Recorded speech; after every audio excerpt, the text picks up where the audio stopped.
All right, welcome back to the podcast. My name is Doug Sandler from Turnkey Productions. We are going to help them in our audience, John, build their best life by bringing them this podcast. Welcome back, John Browning. All right, good to be here. One of the things that I need to know, John, and I know Yeah. you get this question asked of you probably often, is what do you do? Like, I know every time I connect with you, you're running from meeting to meeting, and I just keep thinking, what are all these meetings that John is running to? What does he do in the course of his day? So can take, and now this is going to help those that are maybe prospective clients of yours just evaluate, all right, what's busy for John? Like, what does John do during the course of his day? And how can I value, how does he value his time to help me determine whether I would be of clienthood for him? So what do you do in the course of your day, John? Oh my. Well, that can be very diverse. I mean, I start my day. I'm not a 5 a.m. guy. I'm a 6 a.m. guy, but I get up at 6, and I usually wrap up around 7, 8 o'clock or something like that at That's night. that's a pretty good 3 hour day. Oh, at night. Yeah, yeah, yeah.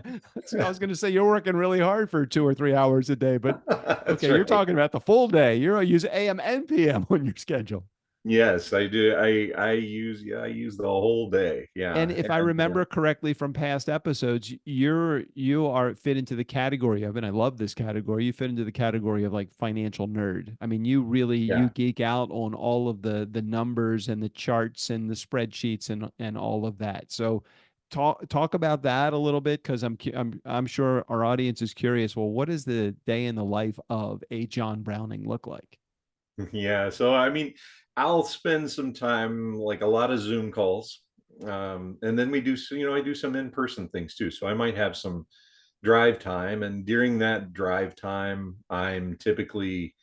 there are analysts that I like to listen to that help me stay informed about individual companies and things like that. I mean, there's highly paid analysts on Wall Street. I used to be one. I used to be an analyst. I used to be a portfolio manager. They do a lot of the work for me, right? They do like a lot of the math and let's look at the numbers. What they don't do is they don't look around the corners, which is what I like to add. So I like to listen to like engineers when we're talking about AI and we're talking about manufacturing companies. I listen to these, talk about nerdy, about how things are put together and why it matters. Mm-hmm. The why it matters is key, and who are the suppliers to the people who are being successful and things like that. I try and put all those puzzle pieces together. So I do that during my drives or when I'm working out. I do typically spend, a few hours each week working out, not obsessively. Probably should be more obsessive about that. We all should. But during that, I'm kind of not listening to music. I'm probably listening to an analyst, an engineer, or something like that. And and then I'm having conversations with people that I used to build personal boards of directors around, Mm-hmm. who I consider my people, which are my clients, to make sure that they're taken care of, not just in what I'm an expert in, but what the expertise that they need that I don't have, and that they're trustworthy and that they're going to do a great job for my clients. So my clients' lives are easier. That's what for me it's all about. So I spend some time with them. And then I might usually spend some time making sure the portfolios are adjusted. And what I mean by that is if there's companies or stock prices that, or whatever needs to be done, if maybe more money has come in, or a stock price has risen to a point where the percentage of portfolios has gotten too high, I might shave some off, even if I still like the stock, and then I might allocate that, and that takes up an hour, 2 hours, maybe three of my day, depending on what's going on.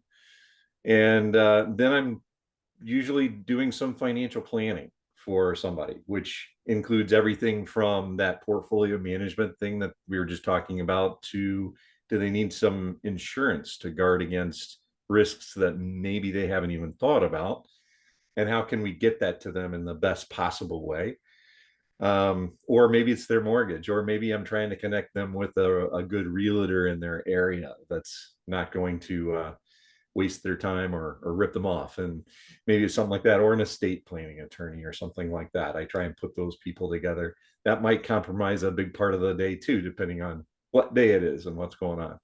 There's a book that I read many times. It means different things at different parts of my life. It's called The Big Leap by Gay Hendricks. And one of the things in the book that he discusses is that zone of genius, the thing that you are really good at, the gift that you probably don't even realize that you have because it comes so easily to you, but is very difficult for somebody else. Have you thought about like what that zone of genius is for you? Like the thing that really, it's like, wow, that was super, super easy for me. And people always say, how do you do that? What's your trick? Do you have a trick? Well, probably my two, and there's only two zones of genius for me is listening to somebody's situation and pulling out what puzzle pieces need to be put together in terms of that financial plan, what needs to happen to get them to the goal. So that's one. The other one is I really geek out on things like, okay, Nvidia, take it that right now. Again, not investment advice. Just Nvidia happens to be a company that's in the news a lot lately. Right. Stock prices rising, and they are leading the pack by wide margins. So I look at that and I say, well, will that continue? And that's everybody's question. And then I say, well, if it continues, who are the suppliers? Who benefits from that? And then I think a little bit, and then I go find out. And then I think a little bit further about, well, if that supplier is doing that and that supplier, then who are the users and what are they doing and how is their business going to increase or decrease? And who are the competitors for NVIDIA? How far behind are they? And what's their zone of genius, right? That Mm-hmm. they might be able to fill in a crack that NVIDIA just doesn't have time for, but could be very profitable for them. Doing that kind of analysis, in addition to the numbers game that those highly paid analysts do for me, that I really don't need to spend too much time doing because I can get their report. I do that really, really well. And then looking at well, okay, all this other stuff is going on. We see all this stuff on CNBC what normal people watch Mm-hmm. and Fox News and Yahoo Finance and all that. What are some of the other things that nobody else is thinking about? Like with all the AI sucking up all the electricity from all the utilities, what benefits from that? Well, the utilities maybe, but in some cases they're actually going down because they can't keep up. In some cases, they're doing really well because they've positioned themselves well. Transistors, who makes the transistors? We're going to need a lot more of those. Well, who's doing that? Electric vehicles, who makes the ball bearings that make things go around? Doesn't matter if it's on your tires or Semiconductors, somewhere else, right? computers, all of the servers, all of the internet. There's got to be some All people the powering fans, all of that.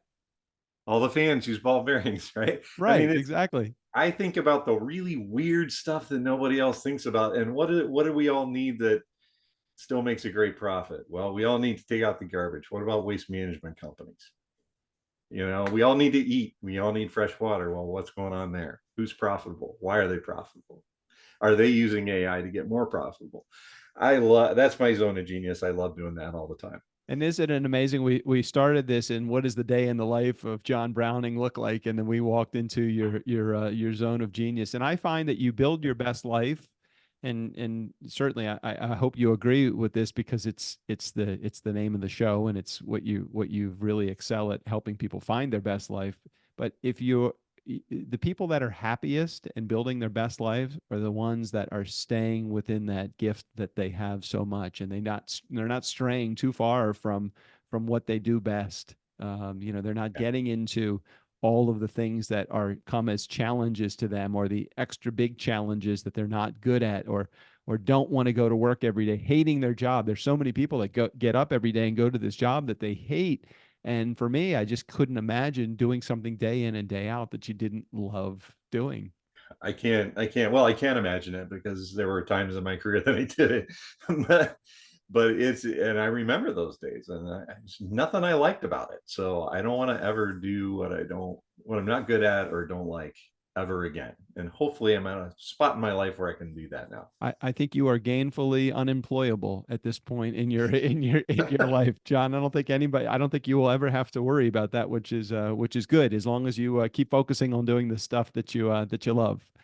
For Yeah. those in our listening audience that want to get a little closer to that zone of genius or to understanding a little bit more about what makes them tick, what puts you in a spot where you want to build your best life, I would say my best advice to you would be to reach out to John directly. You can just text the word life, that's LIFE.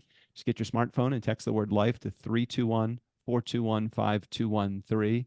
We'll put a link in the show notes for that, and you'll get a bunch of information if you text that word life to 321 421 5213. Or you can go to John's website. And John, your website is fill in the blank here. Guardian Rock Wealth with a TH. GuardianRockWealth.com. And there's a contact us section there. Super easy just to send us a quick note and we will get back to you.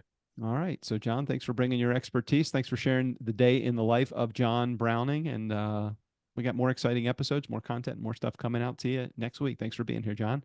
All right. Good to be here. We'll see you next week.